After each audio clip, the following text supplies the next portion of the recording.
బద్ధకం తాలూకా దుష్ఫలితాలు దేవుని లేఖనం ఏం సెలవిస్తున్నది? సామెతల గ్రంథం 20వ అధ్యాయం 4వ వచనంలో, విత్తులు వేయు కాలమున సోమరి దున్నడు, కోత కాలమున వానికి ఏమీ ఉండదు.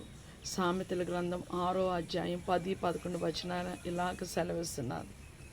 ఇంకా కొంచెం నిద్రించెదను, కొంచెం కునికెదను, కొంచెం సేపు చేతులు ముడుచుకొని పరుండెదనని నీవు అనుకుందు.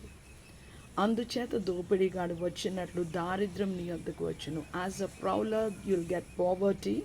ఆయుధదారుడు వచ్చినట్లు లేమి నీ వద్దకు వచ్చును. You will have lack. When you have to study, మనం చదవవలసిన సమయంలో కానీ చదవకపోతే, పని చేయవలసిన సమయంలో కానీ పని చేయకపోతే, కోతకాలంలో మన చేతిలో పంట ఏమి ఉంటుందంటే మనం ఏ విధంగా పోషింపబడము. అదేవిధంగా దేవుని లేఖనము సామెతలు 10:4లో, బద్ధకంగా పనిచేవాడు దరిద్రుడగును, శ్రద్ధగా పనిచేవాడు ఐశ్వర్యవంతుడగును. షాలోమ్.